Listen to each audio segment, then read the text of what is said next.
네, 여러분 안녕하세요. 코인원픽입니다. 현재 코인원픽 채널은 1750명의 구독자님들이 함께하고 있습니다. 구독과 좋아요 부탁드릴게요. 감사드립니다. 제가 지금 방송을 킨 이유가 이제 그 코인 거래소에 대한 최후 통첩이 이제 얼마 안 남았어요. 벌써 9월입니다. 원래 정부에서 요구한 신고 기간이 24일이었죠. 24일까지 뭘 하라고 지시를 했냐면 실명 거래에 대한 그 서류를 내라고 지시를 했어요. 근데 지금 실명 거래에 대한 이제 서류를 원활하게 낸 곳이 국내 거래소에는 업비트 하나밖에 없죠. 그리고 나머지 거래소들은 이제 제출을 해야 되는 상황입니다. 그리고 24일까지 이제 신고 기한이 돼 있는 거고, 정부에서는 신고 기한 일주일 전까지는 고객들에게 무조건 다 알려줘야 된다, 이렇게 방침을 지금 내세우고 있는 상황입니다. 관련된 뉴스 한번 보겠습니다. 금감원 코인 거래소의 최후 통첩 17일 운명 갈린다.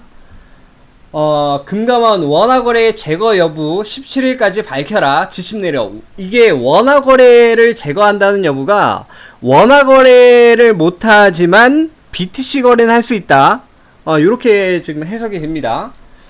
금융감독원이 국내 가상자산 거래소들을 대상으로 오는 17일까지 원화거래 제거 여부를 공지하라는 지침을 내린 것으로 확인됐다.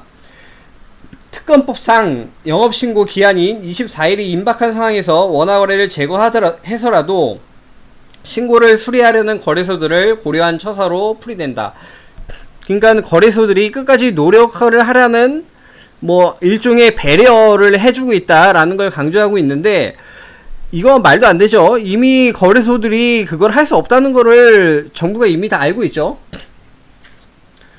블루밍비트가 지난 3일 단독 입수한 자료에 따르면 금감원은 지난 19일 국내 4대 거래소죠. 업비트, 빗썸, 코인원, 코빗을 포함해 신고 접수를 앞둔 가상자산 사업자 VSP 35곳을 대상으로 일부 영업 종료라는 건 결국에 원화마켓은 종료하고 BTC 마켓은 살려둔다, 이런 의미입니다.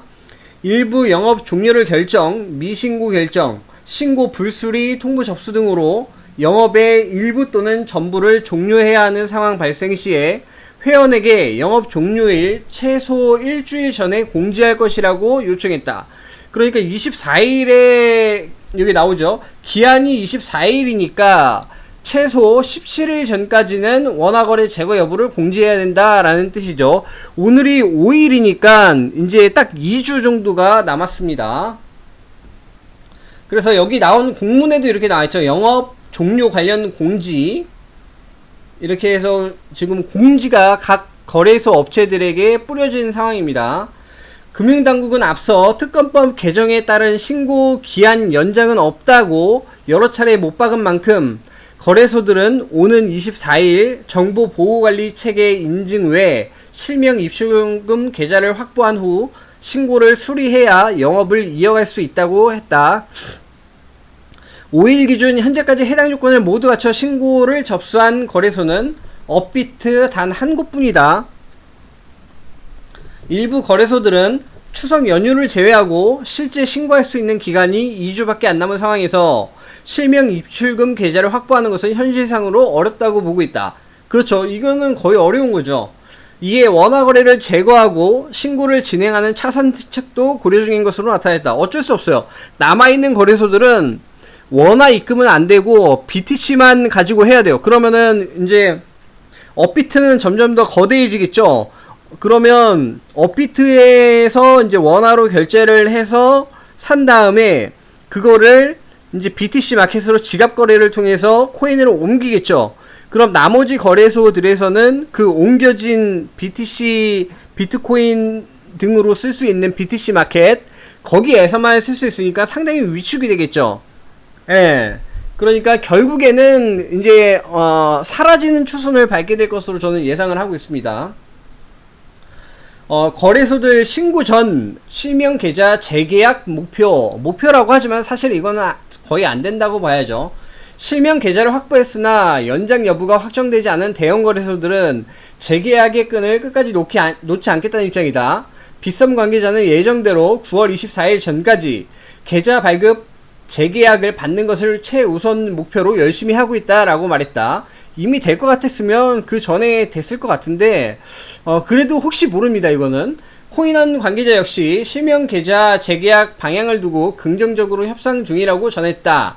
5일 금융업계에 따르면 농협과 신한은행은 각각 빗썸 코인원과 농협이 빗썸 코인원이죠. 그 다음에 코빗은 신한은행이고 실명 입출금 계좌 발급 재계약 여부를 오는 8일에 발표할 것이라고 알려졌다. 8일이면 언제입니까? 바로 3일 후죠. 실명 계좌를 확보하지 못한 중소형 거래소들은 입장이 나뉜 상태다. 고팍스와 한비코는 신고 기간 마감 직전까지 실명 계좌 확보에 매진하겠다는 의지를 밝혔다. 일단은 얘네들은 이렇게 얘기를 해야 돼요. 그리고 어쩔 수 없는 선택을 이렇게 해야 돼요. 그럴 수밖에 없는 상황입니다. 지금이. 고팍스 관계자는 신고 기한 전까지 가시적인 성과를 낼 수 있을 것이라며 이를 목표로 현재 은행들과 계좌 발급에 대해 적극적으로 소통 중이라고 얘기했다. 이거는 그냥 표면적인 얘기예요. 예. 지금까지 신고를 이제 못하고 앞으로 어떻게 진행될 거라는 걸 이쪽도 이미 다 알고 있을 겁니다. 김성하 한비코 대표는 블루밍 비트와 통화해서 당연히 실명계좌 발급 확인서를 받은 후 신고를 접수할 계획이라며 이를 위해 은행과 끝까지 소통하고 있다고 강조했다. 제가 봤을 땐 거의 불가능합니다. 개인적인 생각이지만요. 하지만 이와 다르게 원화거래를 일단 제거 후에 신고를 접수하겠다는 중소형 거래소들도 적지 않다. 이거는 어쩔 수 없는 선택이에요. 원화거래를 일단 제거 후에 신고를 해야 될 수밖에 없는 상황입니다. 이게 대안으로 내세운 게 아닙니다. 익명을 요구한 중소형 거래소 관계자 A씨는 솔직한 말로 현재까지 실명 계좌를 확보하지 못한 상황이라면 24일까지 받는 건 현실적으로 불가능하다. 그래요. 이게 제 생각이랑 동일합니다. 이미 발급받을 수 있는 여건이 됐다면 이렇게 임박해서 발급을 받는 게 아니라 어느 정도 윤곽이 드러나야 됩니다. 업비트처럼 지금 이미 발급이 나와 있어야 돼요.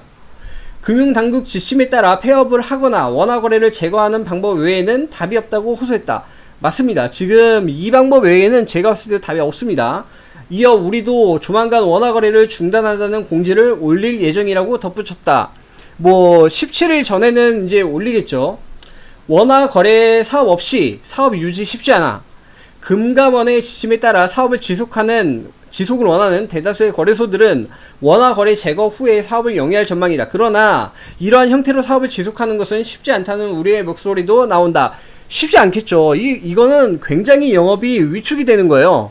원화 거래가 없이 BTC 시장으로 거래를 한다? 그러면은 투자하는 사람들은 전부 다 업비트에서 이제 매매를 한 다음에 상대적으로 BTC의 가격이 떨어진 곳으로 가겠죠. 가는데 많은 사람들이 그거를 이용을 하지 않을 테니까 차익 거래밖에 안 한다고요. 그렇게 되면 시장이 불안하니까 결국에 고객은 이탈을 하게 될 겁니다. 고객이 이탈하는 것은 뭡니까? 결국엔 업장을 유지할 수 없게 만들 거라는 거죠. 이거를 업계 사람들도 이미 알고 있는 거예요. 체감적으로 이거는 본능적으로 느끼는 거예요. 저희도 상상만으로 이거를 이게 이렇게 흘러가겠구나 라는 걸 감을 잡을 수 있습니다. 다른 거래소 관계자 B씨는 비트코인 BTC 마켓이죠.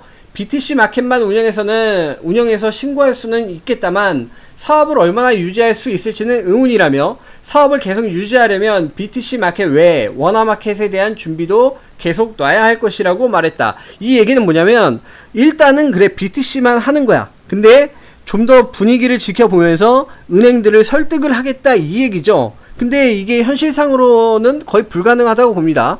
은행에서 지금 허락을 안 해준 걸 며칠 후에 또는 몇 개월 후에 허락을 해줄 리가 있겠습니까? 물론 시장에 뭔가 큰 변화가 생긴다면 모르지만 현재로서는 그런 변화가 올 것으로 예상이 되지는 않습니다. 그러면서 투자자 입장에서도 원화 마켓 없이 신고한 거래소에 대한 운영이 불안하지 않을까 하는 우려가 생길 수 있을까? 제 생각이 이거랑 동일합니다. 투자자 입장에선 당연히 불안할 수밖에 없어요. 그러면 그 얘기는 결국에는 너네들은 다 폐쇄야 이런 얘기랑 똑같습니다. 이런 인식 또한 사업을 진행하는 데 영향을 미칠 수 있다고 덧붙였다. 당연합니다. 당연히 영향을 미칠 것이고요. 저는 개인적으로 이 소식이 굉장히 달갑지가 않아요. 비트코인 시장이 성장을 하려면 그거를 뒷받침해주는 시스템, 바로 거래소들이 그 중심을 잡아주면서 활성화된 시스템을 갖추고 있어야 되는데, 한 곳으로만 거래된다? 물론 업비트 입장에서는 뭐 나쁜 건 아니에요. 업비트 입장에서는 돈을 더 많이 벌겠죠. 그리고 시스템에 대한 투자도 물론 뭐 강화하게 되겠죠. 그리고 국내에서 업비트 뭐 한두 곳만 통해서 이렇게 거래가 된다면 뭐 가격 변동성도 뭐 그렇게 크지 않을 수 있어요. 그렇지만 그렇게 좋은 현상은 아니다. 일단 거래소들도 좀 다양하게 있고 뭔가 하는 것처럼 돼야 됩니다. 우리나라에 은행이 만약에 한 개만 있다 그러면은 그게 긍정적인 현상입니까? 아니요. 독과점은 무조건 안 좋아요. 예. 그러니까 여러 거래소들이 좀 살아나야 됩니다. 그래서 빗썸이라든지 코인원이라든지 이런 업체들이 지금 거의 어렵겠지만 은행들을 설득해야 돼요. 농협이나 신한은행들을 설득해야 돼요. 근데 농협이나 신한은행이 금융감독위원회 거기랑 연관이 안 돼 있겠냐고. 얘네들이 왜 결정을 미루겠냐고. 이미 다 연관이 다 돼 있습니다, 여러분. 예. 그리고 거기다가 지금 신한은행하고 농협 같은 경우에는 해외에 이제 지점들이 또 있어요. 업비트에서 이제 K뱅크가 승인이 쉽게 나왔던 건 그 이유 중에 하나가 해외 지점이 없기 때문이에요. 예. 그래서 돈 세탁이나 뭐 자금 이탈 이런 거에 대한 이제 어느 정도 이제 방지를 할 수 있다 이런 자신감으로 이제 승인을 해준 거죠. 사실 K뱅크 같은 경우에는 이제 그 비트코인 때문에 굉장히 성장을 많이 했죠.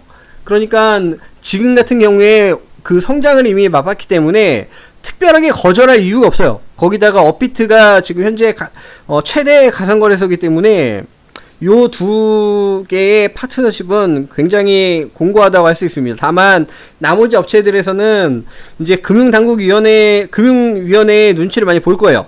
농협 눈치 봐야 되죠. 그 다음에 신한은행 눈치 봐야 되죠. 이게 추세이기는 하나 은행장들도 마음대로 결정을 못 할 거예요. 예, 거기다 국가에서 이렇게 푸시를 해주고 있는 상황이라면 이거 쉽지 않습니다, 여러분. 네, 지금까지 코인원픽이었고요. 여러분들이 이제 거래소나 이런 것들에 대한 현황도 좀 알고 계셨으면 좋겠다라는 생각에서 영상을 촬영하게 됐습니다. 시청해주셔서 감사하고요. 구독과 좋아요 부탁드릴게요. 감사합니다.